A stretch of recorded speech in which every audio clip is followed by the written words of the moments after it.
시편 39편 4절에서 12절 말씀 우리 한 절씩 힘차게 교도하겠습니다.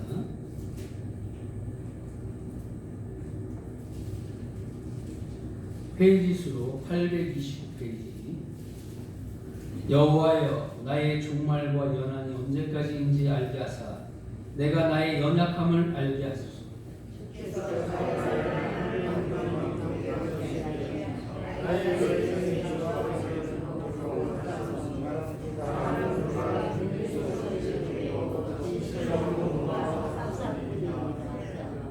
진실로 각 사람은 그림자같이 다니고 헛된 일로 소란하며 재물을 쌓으나 누가 거둘는지 알지 못하나이다.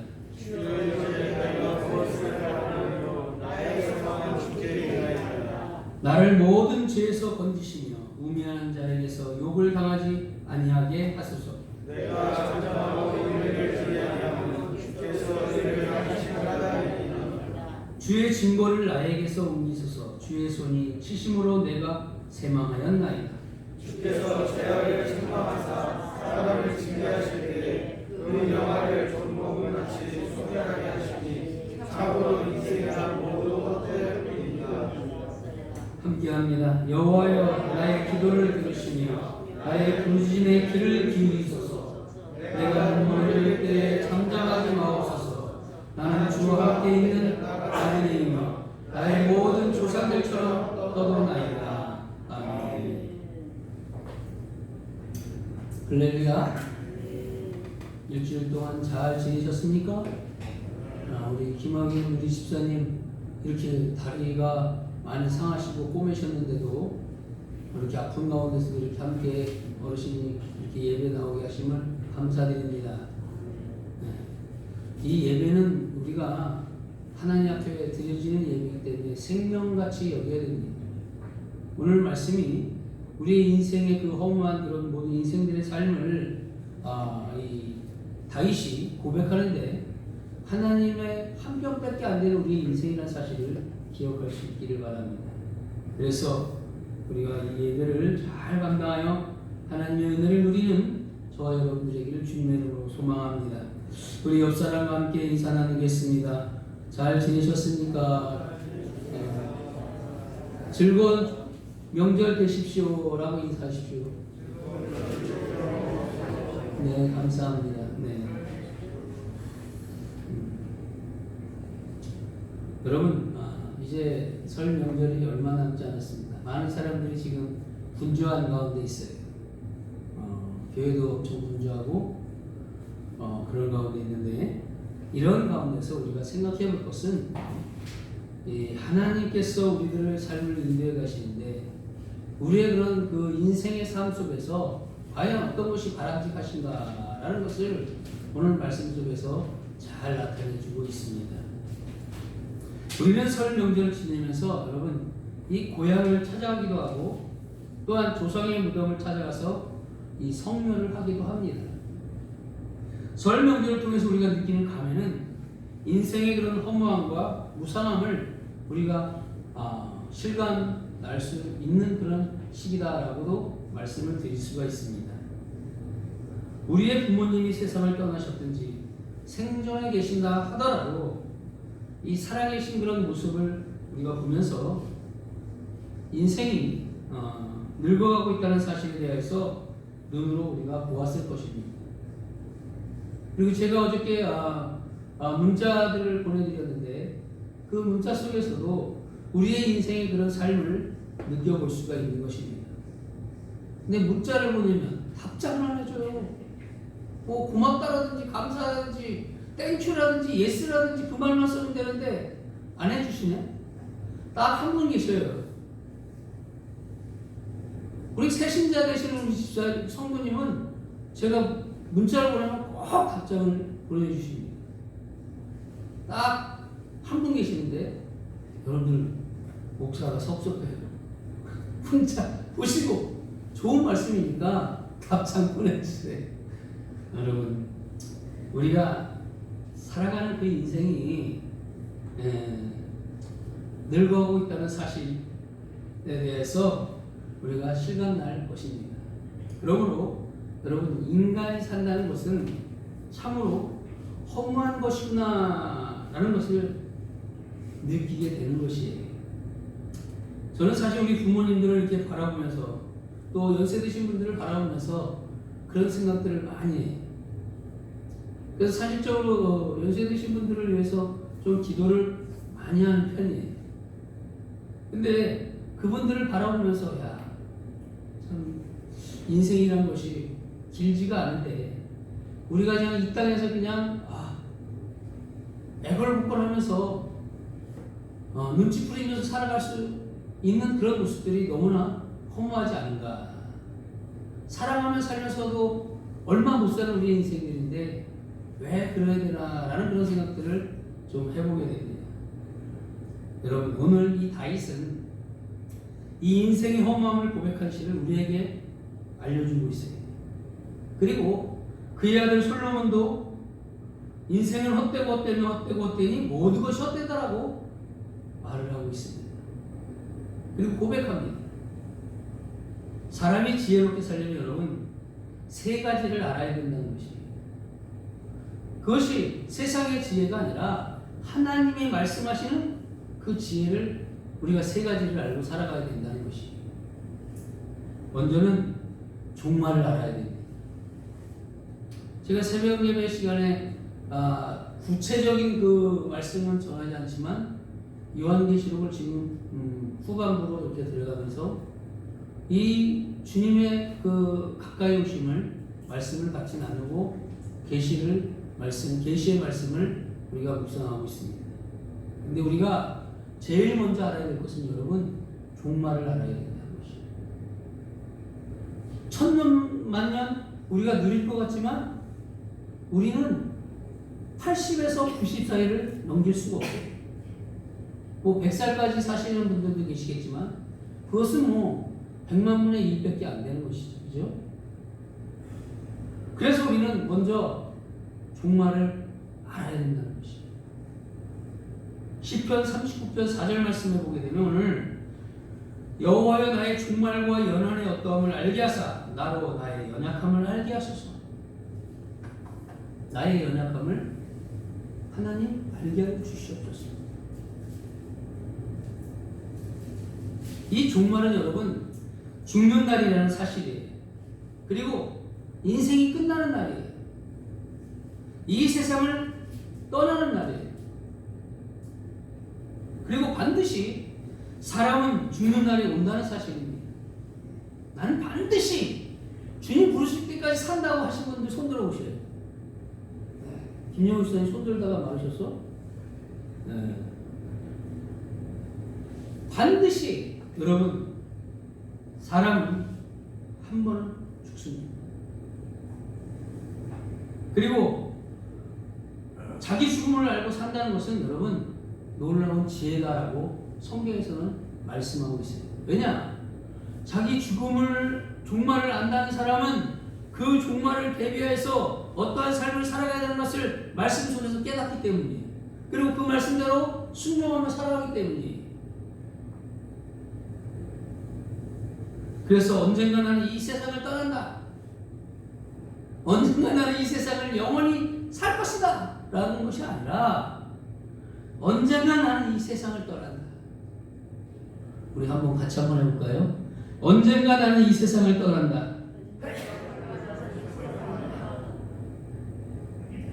속으로 언젠가 나는 평생 살 것이다 라고 그러시겠지. 여러분, 이것을 알게 되면 삶의 자세가 달라지는 것이에요. 이것을 모르기 때문에 우리가 내 마음대로 살아가는 거예요. 내 마음대로 믿음 생활하고 내 마음대로 예배 생활하고 내 마음대로 내키는 대로 사는 것이에요. 이것을 모르기 때문에. 그런데 지혜로운 사람은 자기의 종말을 염두에 둔다는 사실입니다.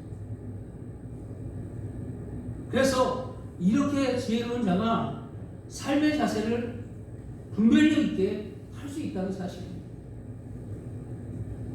그래서 우리가 진정 주님 앞에서 우리의 삶의 자세가 달라지는 그런 믿음의 모습들이 되기를 축원합니다.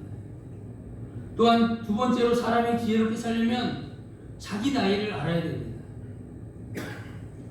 그럼 우리 뭐랄까 유행가 중에 내 나이가 어때서가 그런 노래 있죠.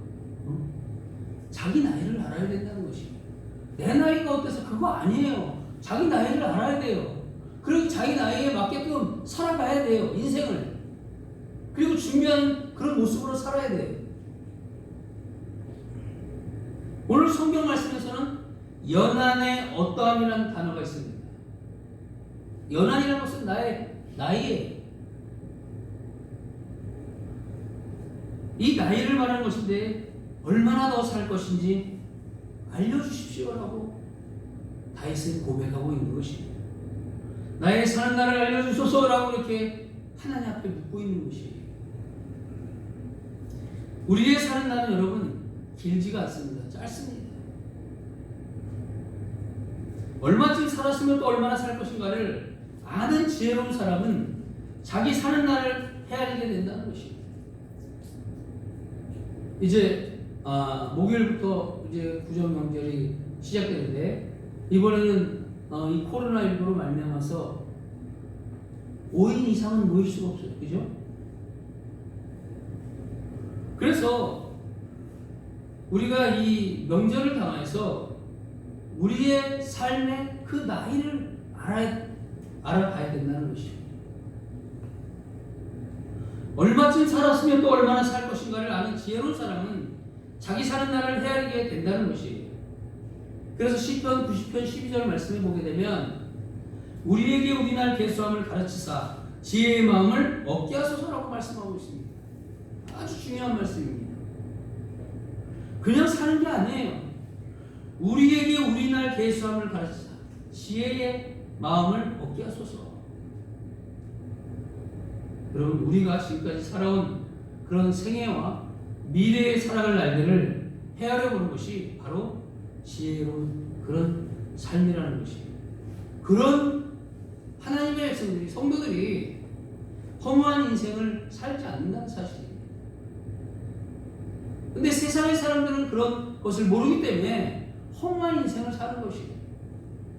우리는 하나님을 알고 주 예수 그리스도로 말미암아 구원받은 백성이기 때문에 구원의 은혜를 깨달았기 때문에 우리는 이러한 지혜로운 삶을 살아가야 된다는 것이에요. 우리의 날 계수함을 가르치사 지혜의 마음을 얻게 하여 주시옵소서.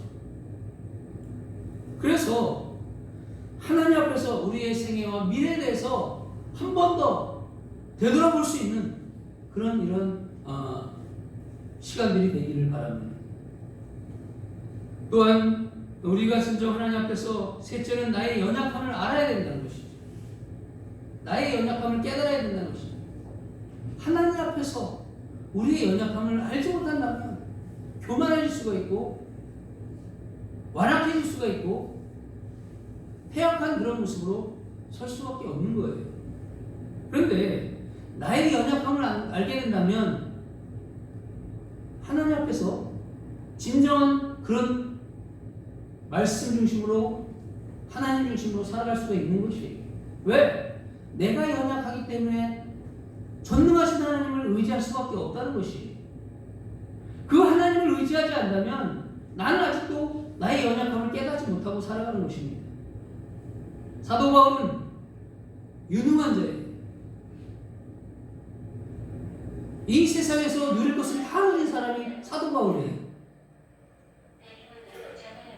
솔로몬도 마찬가지지. 그러나 그가 주님을 만난 이후에 사나 죽거나 주를 위해서 살겠다. 내가 사는 것이 아니라 그리스도 안에서 사는 것이다. 그러면서 자기를 괴수보다 못한 자라고 고백하지 않았습니까? 세상에서 보게 되면 그 사람이 어찌 괴수가 되겠습니까? 가말리엘 문화를 나오고 유태인 중에 유태인, 율법사예요.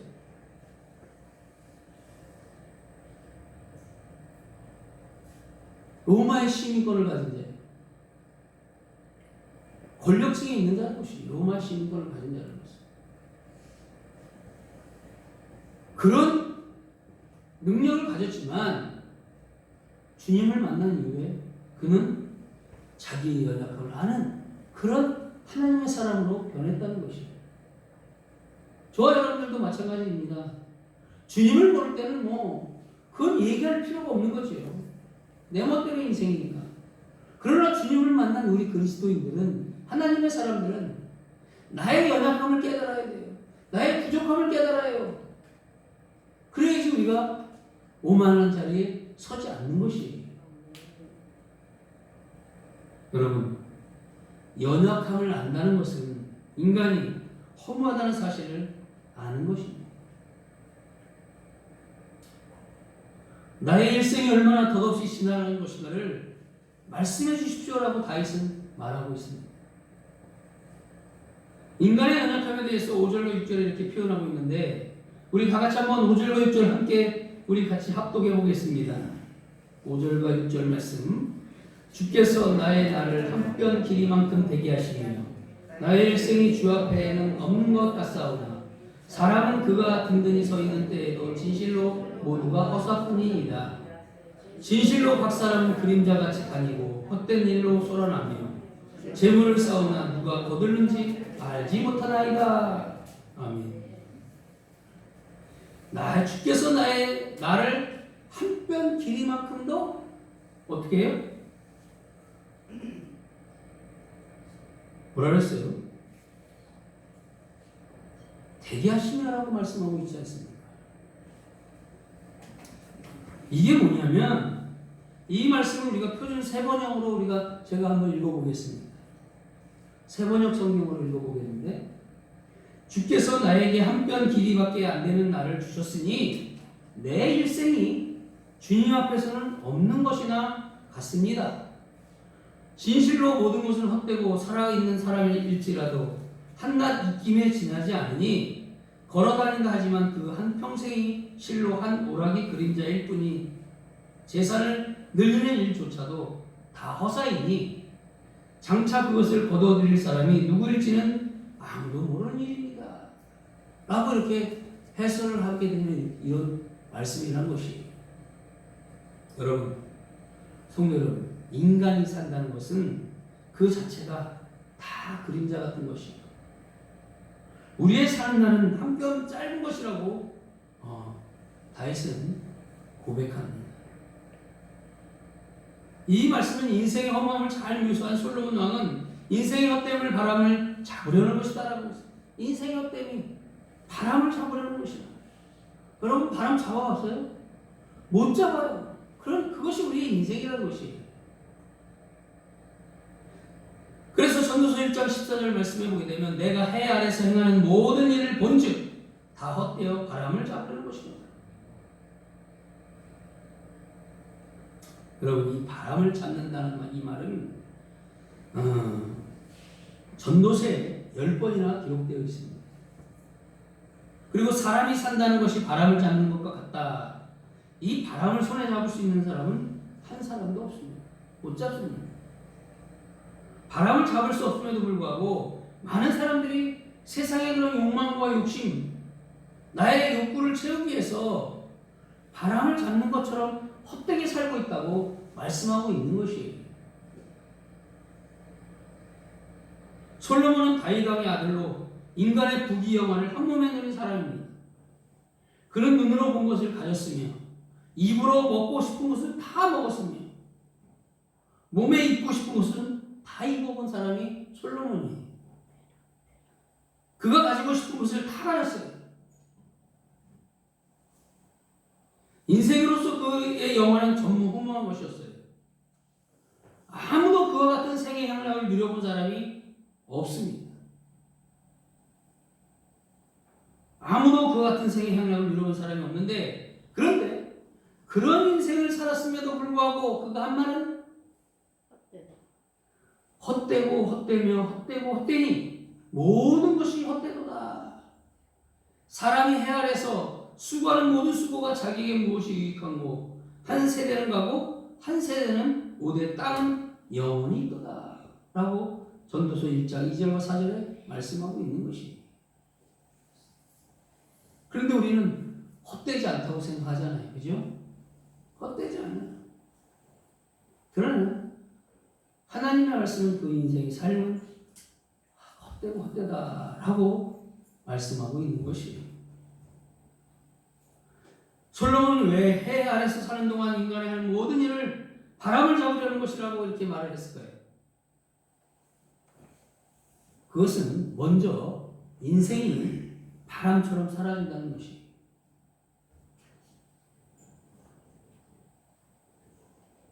바람과 함께 사라진다는 유명한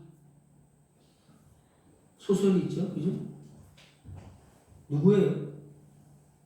작가가? 해밍웨이잖아요. 해밍웨이가 이 세상의 모든 것들을 다 찾아서 해보려고 했지만 결국 그것은 다 바람과 같은 것이다.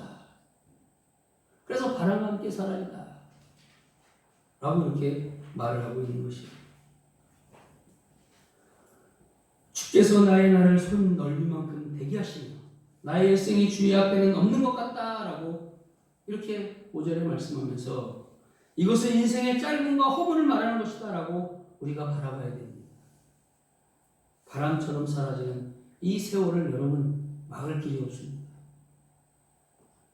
엊그저께도 어느 분하고 차를 타고 가면서 벌써 2월이네?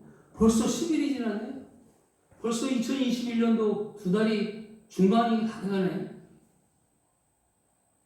이렇게 생각을 들더라고요. 그리고 세월이 참 너무나 빨리 간다라는 그런 이야기를 나눴습니다. 여러분, 인생의 짧음과 허물을 우리는 바람처럼 사라지는 세월을 막을 길이 없다는 것을 우리가 깨달아야 됩니다. 그렇기 때문에 우리는 과연 하나님 앞에서 나는 어떠한 모습으로 서야 되고 어떠한 믿음 생활로 어떠한 신앙의 삶을 살아갈 것인가, 말씀에 순종하며 살아갈 것인가를 생각하지 않을 수가 없다는 것이. 왜? 종말이 오기 때문에. 인생의 끝이 오기 때문에. 그래서 세월이 얼마나 빠른지 날아간다고 이렇게 말을 합니다.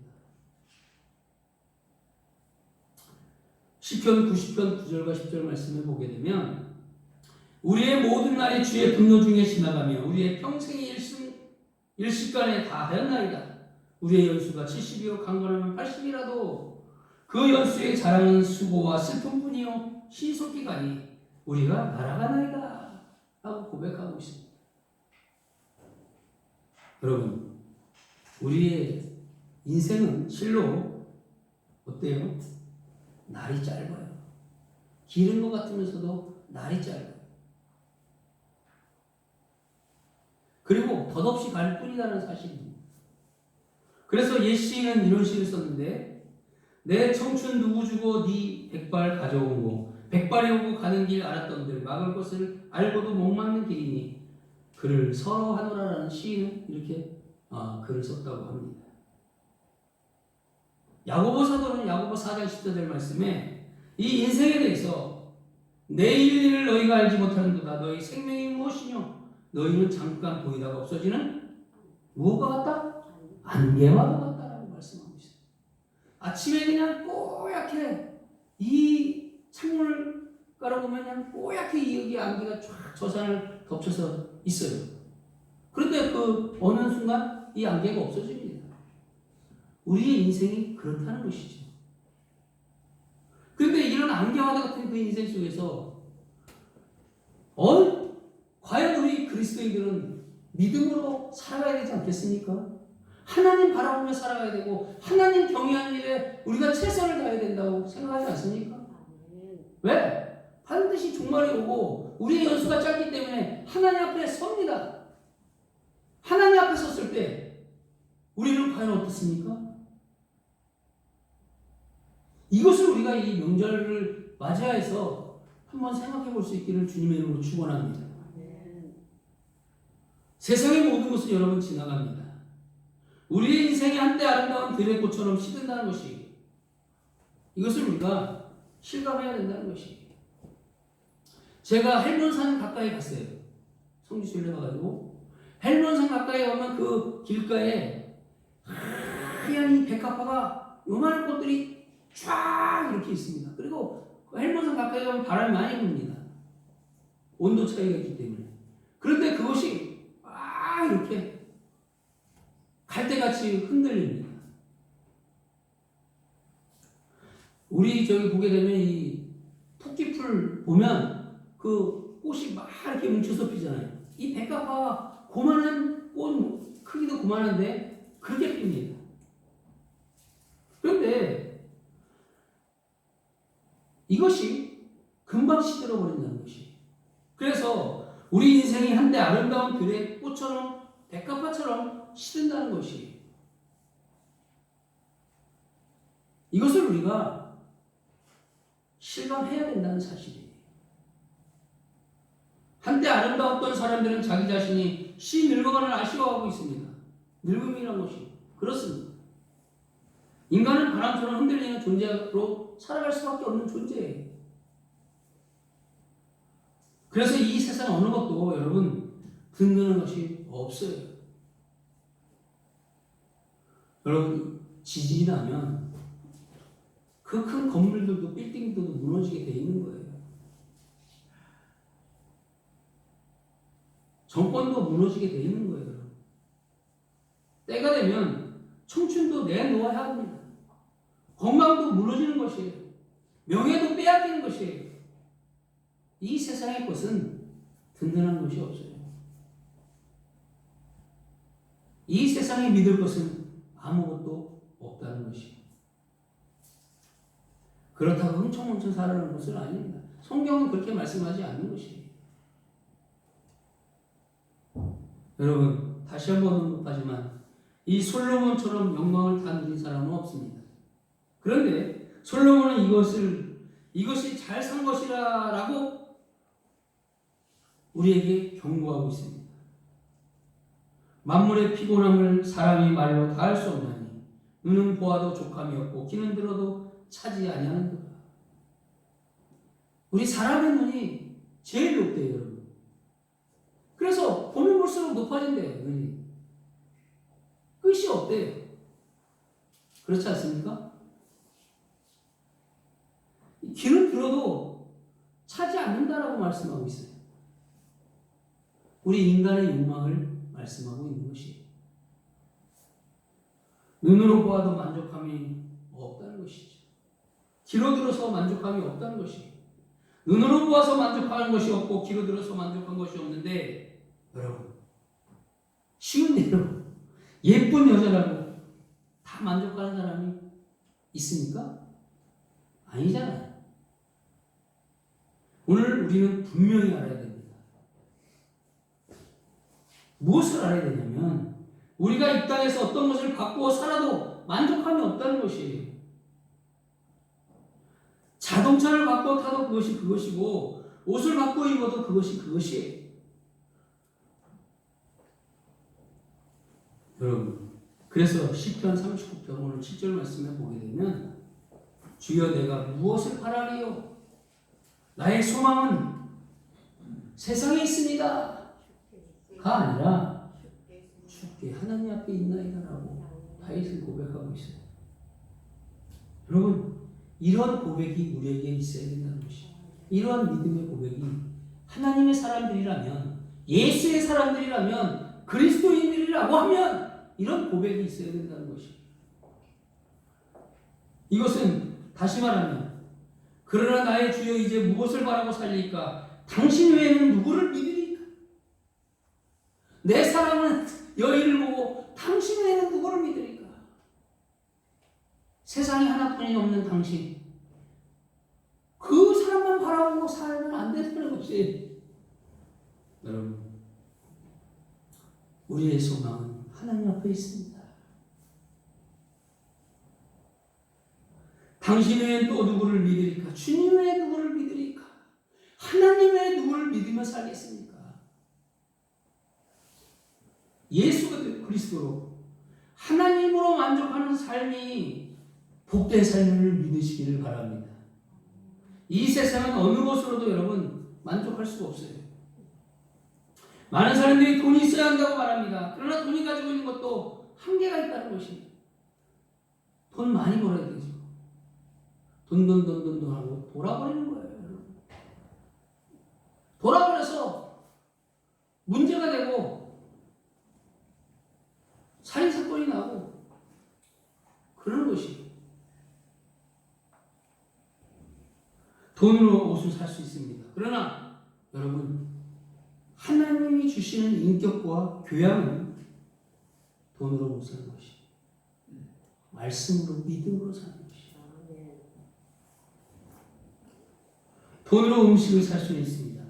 그러나 여러분, 이 밥맛은 돈으로 못 사는 것이잖아요. 그죠? 돈으로 물건을 살 수 있습니다. 그러나 행복은 살 수가 없다는 것이죠. 그런데 있어야 될 것은 있어야 되겠죠. 그러나 그것이 없다 할지라도 우리가 조금 불편할 뿐이에요.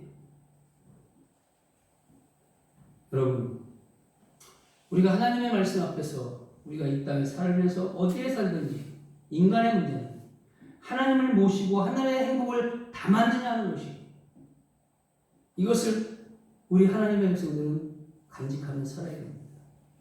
하늘의 행복을 내가 담고 살아가느냐.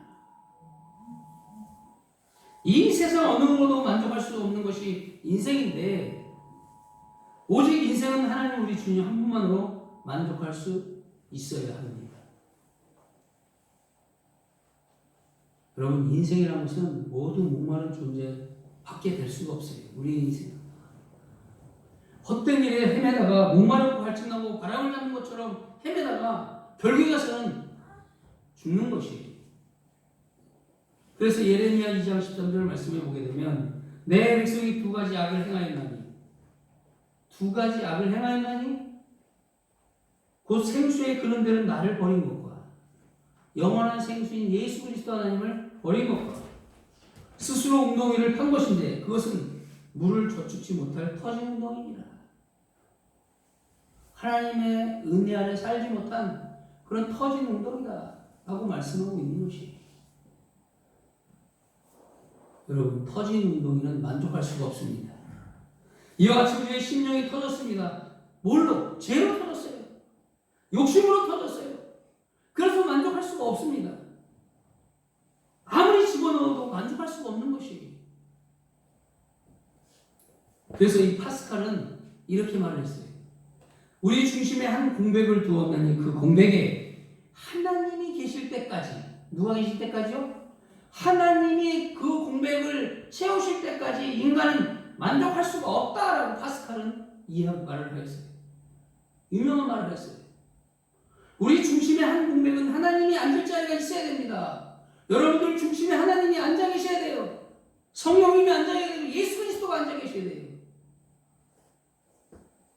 아무 것으로도 만족할 수 없기 때문에 인간은 하나님을 내 중심에 앉히지 않으면 공허한 삶을 살아갈 수밖에 없어요.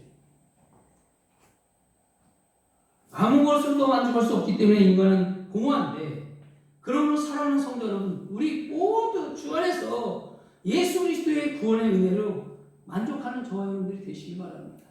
그리고 하나님을 내 안에 모시고 살아갈 수 있기를 바랍니다. 성령님을 내 안에 모셔놓고 예수 그리스도를 내 중심에 앉혀놓으시기 바랍니다. 그렇게 될 때 우리는 그 구원의 은혜로 만족한 삶을 살아가는 축복을 누릴 수 있다는 것이, 여러분, 주 안에서 행복을 얻어야 합니다. 예수님이 주시는 복으로 만족해야 됩니다. 예수님이 주는 그런 은혜로 우리가 만족하며 살아가야 된다는 것이에요. 살아도 예수 안에서 살고, 죽어도 예수 안에서 죽고, 먹어도 예수요, 잠을 자도 예수요, 예수님이 나의 전부가 되어야 한다는 것이에요. 그래서 주님을 생각만 해도 눈물이 나. 주님의 그 십자가의 그 모습을 바라보면서 너무나 감격해서, 은혜로워서 눈물을 흘릴 수 있는 그런 우리의 심령이 되어야 되지 않겠습니까? 하늘을 우러만 보기만 해도 내 가슴이 하늘로 채워지고, 내가 가는 길을 걸을 때도 하나님께 감사할 수 있는 자만이 이 땅에서 행복하고 축복된 자라는 사실을 우리가 믿으시기를 바랍니다. 성도 여러분, 지금까지 살아오면서 나를 만족시킨 것이 이 세상에 있던가요? 살아오면서 우리는 무엇으로 만족했습니까? 아무것도 만족할 수 없는 것이 인간입니다. 더 이상 이 세상에 속지 말고 우리의 마음을 이 세상에 빼앗기지 말고 내 마음을 예수께 빼앗겨서 예수 그리스도로 만족해야 한다는 것이. 그래서 우리는 우리의 삶의 의미와 가치를 예수에게서, 주님에게서 찾기를 주님의 이름으로 소원합니다. 여러분, 한 예가 있는데 20대, 30대까지는 눈으로 보는 세계를 즐긴다고 합니다. 그래서 사춘기라고 이렇게 말을 합니다. 그래서 사춘기는 봄을 생각한대요. 그때는 인생이 눈으로 보고 남이 가진 것 나도 갖고 싶고 남이 보는 건 나도 보고 싶은 것이. 그런데 40대부터는 또 사춘기래요. 40대부터가 진정한 사춘기래요, 여러분. 그래서 이 사춘기 인생은 가을을 생각하는 때라고 이렇게 말을 합니다. 가을에는 여러분 아름다운 꽃이 많이 있잖아요. 그래서 이 사춘기 인생은 가을을 생각하는 그런 때라고 말을 합니다. 그때는 여러분 열매에 가치가 있다는 것이죠. 그래서 40대에 열매를 맺기 위해서 우리가 살아가야 된다고 말씀하고 있는 것이죠. 인생을 살아가면서 나이가 40이 넘어갑니까? 이제는 자기 삶의 의미를 맛보아야 되는데 40이 넘은 사람이 꽃을 따라다니며 불쌍한 것이에요. 그래서 40이 넘어서 죄송하지만 바람나면 추한 것이. 40대 이상은 무엇을 해야 되냐? 열매를 맺어야 된다는 것이에요. 그것이 어느 책에서 이렇게 글을 썼다고 합니다. 여러분, 주님은 우리에게, 저와 여러분들에게 물으십니다. 뭐라고 물으시냐? 너는 나를 위해서 땀 흘려 보았느냐? 마음을 맞춰봤느냐? 너는 나를 위해 무슨 일로 최선을 다했느냐? 혹시 한 번이라도 주님을 위해서 눈물을 쏟은 적이 있습니까?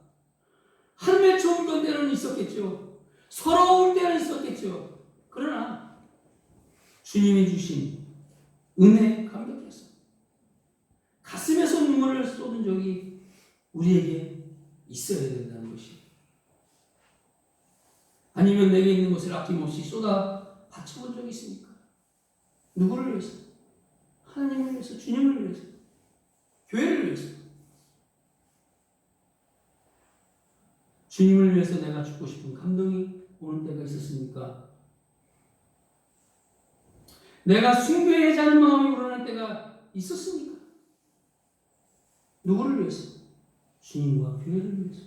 왜? 이 교회의 원리는 주인은 주님이십니다. 날마다 그렇게 살지는 못하지만 어느 한순간만이라도 그럴 때가 우리에게 있어야 된다는 사실입니다. 여러분, 눈물을 쏟아 주님께 드려지는 마음, 땀을 쏟아바치는 그 마음, 내게 있는 재산을 가지고 한 번이라도 주님을 위해서 아낌없이 쏟아내는 그 손길이 있을 때 주님이 그대가 바람을 잡는 세상 사람들과 구별되어 성령의 바람을 탔구나라고 주님이 말씀하실 것입니다. 세상의 바람을 잡아 흔들리는 사람이 되지 말고 내 속에서 성령의 바람이 일어나 그 바람 타고 그 바람으로 살고 그 바람으로 능력을 얻어서 주께 영광 돌려드리는 주님의 복된 하나님의 사람들이 되기를 주님의 이름으로 축원합니다. 여러분, 우리의 인생은 짧아요. 우리의 사는 날은 길지 않습니다. 분명히 종말을 알아야 됩니다. 나의 연약함을 알아야 됩니다. 그래서 지금까지 어떻게 살아왔느냐에 대해서 나에게 한번 물을 필요가 있습니다. 앞으로 여러분 어떻게 사느냐가 중요합니다. 은혜는 다른 것이 아니에요. 은혜는 다른 것이 아니에요. 주님을 생각하면 모든 것을 드리고 싶은 마음이 은혜예요. 세상 사람들은 세상의 바람 따라 산다 말하지만 우리는 하늘로부터 내려오는 하나님의 하나님의 말은 성령의 말을 따라 살아가야 된다는 것이. 그래서 이 설 명절을 맞이해서 우리가 우리의 그 허무한 인생을 다시 한번 돌아보고 하나님 앞에 이 짧은 인생